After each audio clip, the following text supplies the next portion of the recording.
Bismillahirrahmanirrahim. Assalamualaikum warahmatullahi wabarakatuh. Alhamdulillahi rabbil alamin alladzi khalaqal insana fi ahsani taqwim. Wahdahu wassalatu wassalamu ala asrafil anbiya'i wal mursalin wa ala alihi wa sahbihi ajma'in. Hadirin sahabatku yang dimuliakan oleh Allah Subhanahu wa taala. Maka menyambung kajian kita di video sebelumnya tentang mengenal Allah Subhanahu wa taala. Orang yang sudah benar-benar kenal dengan Allah, paham, maka dia akan melepaskan sifat ananiyahnya. Apa itu sifat ananiyah? Sifat keakuan, sifat keegoan. Karena sifat keakuan ini sangat berbahaya. Sifat keegoan ini bisa melahirkan sifat sombong. Kata Rasulullah sallallahu alaihi wasallam, la yadkhulul jannah man kana fi qalbihi mithqala dzarratin min kibir. Tidak akan masuk surga orang yang ada dalam hatinya sifat sombong, walau hanya sifat sombong itu sebesar zarrah. Bisa melahirkan sifat angkuh, sifat wujud, dan sifat-sifat lainnya yang tidak benar menurut agama. Maka sangat berbahaya. Apalagi hadirin yang dimuliakan oleh Allah Subhanahu wa taala, masalah khilafiyah. Kalau tidak kita lepaskan sifat ananiyah kita, keakuan kita, khilafiyah itu bisa mendatangkan permusuhan antara kita. Bisa mendatangkan perpecahan antara kita. Bahkan bisa mendatangkan perang saudara di antara kita. Kalau sifat ananiyah kita, keegoan kita tidak kita lepaskan.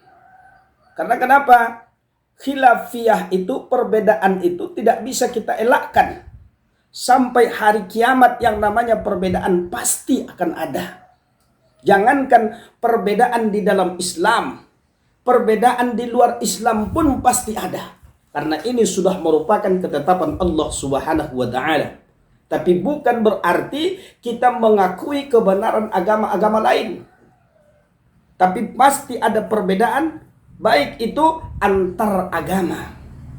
Hadirin yang dimuliakan oleh Allah Subhanahu wa taala, ingat, bukan berarti kita mengakui agama yang lain selain daripada Islam.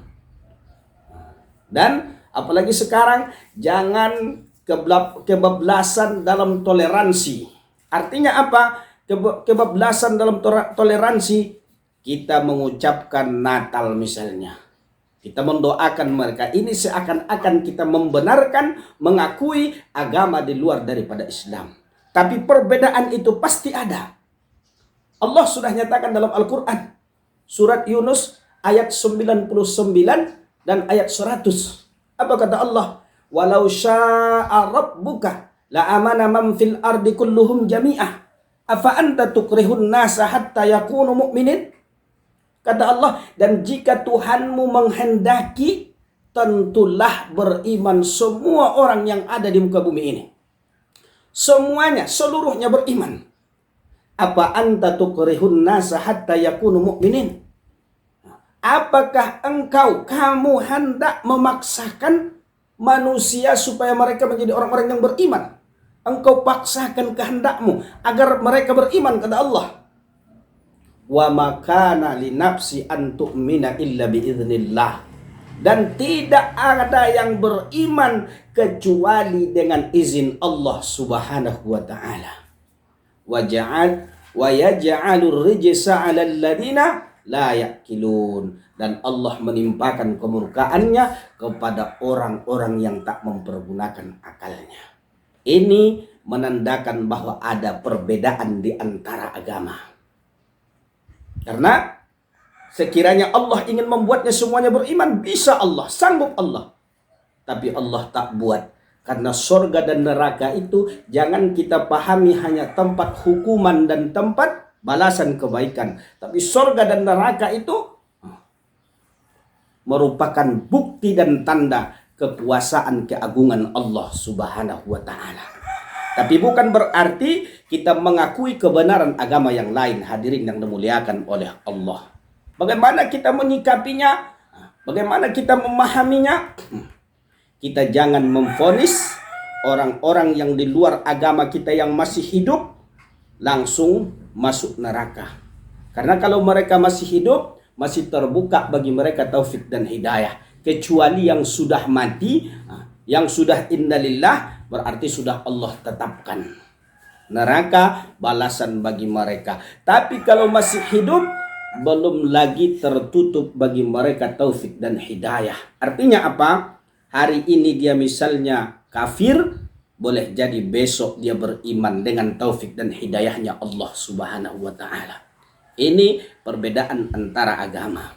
Khilafiyah antar agama pasti ada, tak bisa kita pungkiri.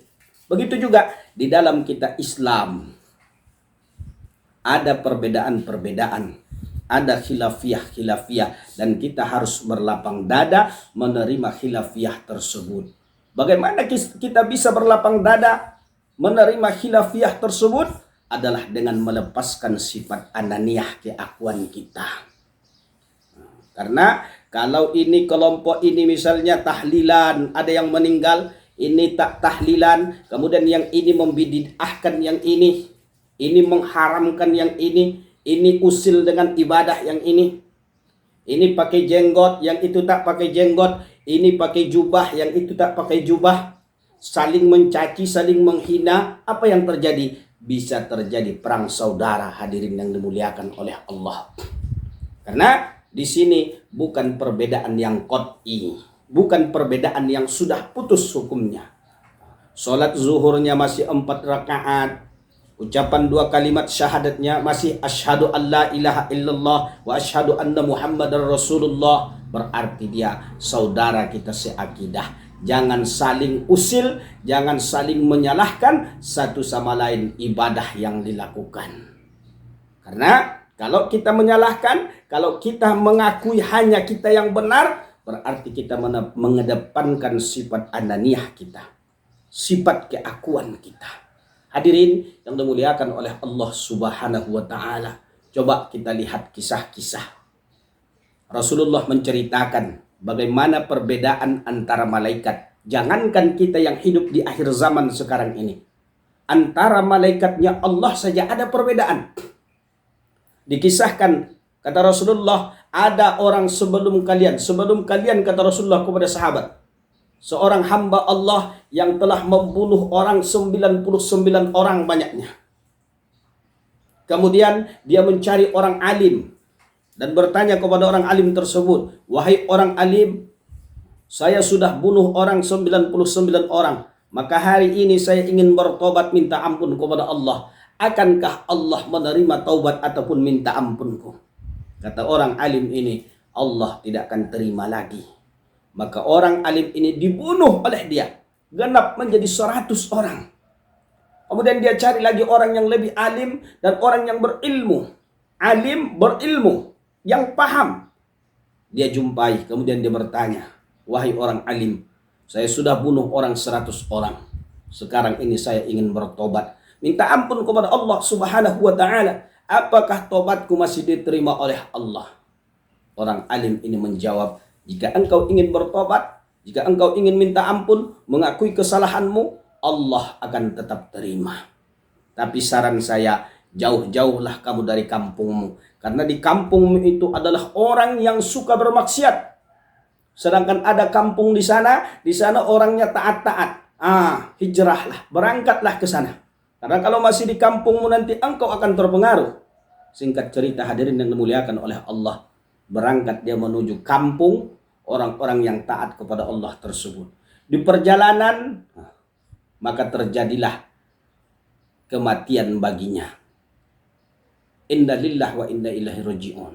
Maka datanglah 2 kelompok malaikat.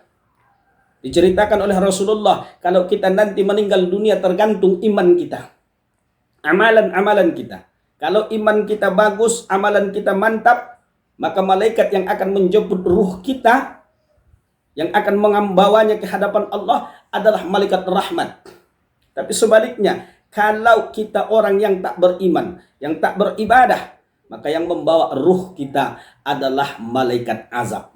Setelah dicabut oleh malaikat maut, diserahkan kepada malaikat azab atau kepada malaikat rahmat. Maka malaikat inilah yang membawa ke hadapan Allah Subhanahu wa taala. Maka orang yang ini tadi yang membunuh yang sudah 100 orang tadi meninggal dunia di perjalanan. Datang dua kelompok malaikat. Yang satu kelompok malaikat azab, yang satu kelompok malaikat rahmat. Terjadi perbedaan pendapat antara malaikat ini. Kata malaikat azab, dia belum ada ibadah. Dia belum ada kebaikan. Maka dia adalah bagian kami. Kata malaikat rahmat, dia sudah ada niat. Dia sudah berangkat menuju tempat dia bertobat. Maka ini bagian kami. Hadirin yang dimuliakan oleh Allah. Maka kisah ini sekaligus menceritakan tentang rahmat Allah Subhanahu wa ta'ala. Maka Allah turunkan malaikat menjadi hakim.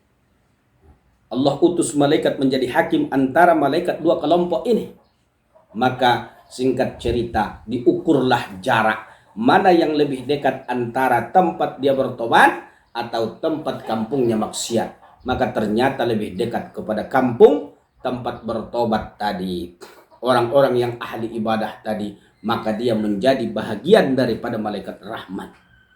Malaikat saja ada khilafiyah perbedaan antara mereka. Nabi juga ada khilafiyahnya perbedaan pendapatnya. Nabi siapa? Nabi Daud dengan Nabi Sulaiman. Ketika kaumnya menyampaikan kepada Nabi Daud minta diadili bahwa kambing si A misalnya memakan tanam-tanaman kambing si B, memakan kebun si B. Maka datang meminta fatwa, meminta keadilan kepada Nabi Allah Daud. Maka Nabi Allah Daud memutuskan semua kambing itu diserahkan kepada orang yang punya kebun. Karena kebunnya habis dimakan oleh kambing tersebut. Maka ketika Nabi Sulaiman mendengar keputusan Nabi Allah Daud, apa kata Nabi Sulaiman? Andai kata saya yang menjadi hakimnya, maka saya tidak akan putuskan demikian. Terdengar oleh Nabi Daud ucapan ataupun perkataan Nabi Sulaiman ini, dipanggil. Bagaimana menurutmu untuk memberikan keadilan bagi kedua belah pihak ini? Satu kebunnya habis dimakan oleh kambing sipulan ini. Maka kata Nabi Sulaiman, kambing ini serahkan kepada yang punya kebun. Untuk selama kebun itu serahkan kepada yang punya kambing. Dirawat sampai dia tumbuh kembali seperti sedia kala. Setelah nanti itu sudah baik kebun ini, baru saling menyerahkan kembali. Tapi selama dia merawat kebun ini sampai utuh, dia boleh mengambil dari bulu kambingnya, boleh dia manfaatkan susunya, dia ambil, itu merupakan haknya.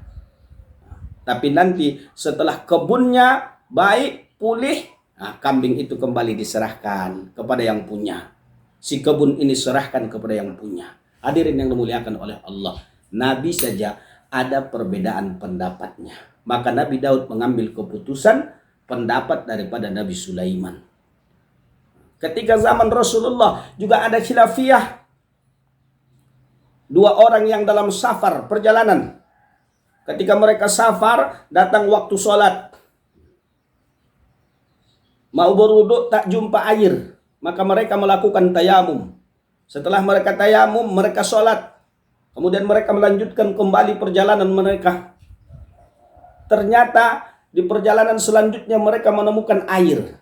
Dan pada waktu itu, waktu sholat yang mereka kerjakan dengan tayamum belum habis.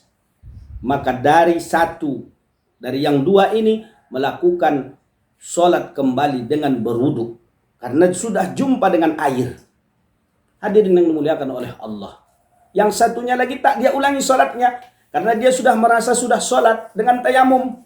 Yang satu dia ulangi. Karena dia merasa jumpa dengan air, waktu sholat masih ada. Maka peristiwa ini dilaporkan kepada Rasulullah. Ya Rasulullah, yang dia ulangi sholatnya ya Rasulullah. Karena jumpa air, dia berwudu kembali. Saya ulangi lagi sholat saya. Karena saya sudah sholat dengan bertayamum. Kata Rasulullah, antum yang tidak mengulangi sholat melakukan sunnahku.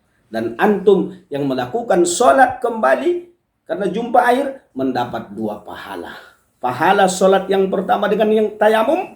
Yang kedua pahala sholat dengan berwudu pakai air. Hadirin yang dimuliakan oleh Allah. Zamannya Rasulullah saja ada khilafiyah. Tapi ada Rasulullah yang memberikan hakim, yang meluruskan, yang membenarkan. Hari ini kita penuh dengan khilafiyah, saling ngotot, saling mengatakan, oh saya yang ahli sunnah, yang lain bid'ah. Saya yang paling benar, yang lain sesat. Saya yang paling alim, yang lain belum alim. Nauzubillah min zalik. Ini mengedepankan sifat ananiyah kita, keakuan kita. Padahal orang-orang yang kenal dengan Allah, orang-orang yang ihsan, yang selalu merasa diawasi oleh Allah, yang selalu merasa dilihat oleh Allah, dia lepaskan sifat ananiyah, keakuannya. Lillahi ma bis samawati wal ard. Milik Allah semuanya. Tak hanya langit dan bumi yang milik Allah, dari ujung rambut sampai ujung kaki pun, zahir dan batin pun semuanya milik Allah Subhanahu wa taala. Ada lagi keakuan itu ketika kita satu jalan. Misalnya satu kajian, saya sudah tinggi kajian saya misalnya, yang ini belum, levelnya masih di bawah. Maka yang level di bawah ini selalu saya salahkan. Oh, dia masih kajiannya di bawah, belum benar. Misalnya zikir, yang satu zikirnya Allah, yang satu zikir la ilaha illallah. Zikir yang la ilaha illallah ini menyalahkan yang zikir Allah karena merasa lebih tinggi. Ini juga masih mengedepankan sifat keakuan kita. Maka hadirin yang dimuliakan oleh Allah, orang yang paham, yang kenal dengan Allah, yang dekat dengan Allah, maka dia lepaskanlah sifat ananiyahnya, keakuannya, pendengarannya, penglihatannya, zahir dan batinnya, dia lepaskan semuanya hanya milik Allah Subhanahu wa taala. Semoga hadirin yang dimuliakan oleh Allah, video singkat ini bermanfaat bagi kita bersama. Akhir kalam, assalamualaikum warahmatullahi wabarakatuh.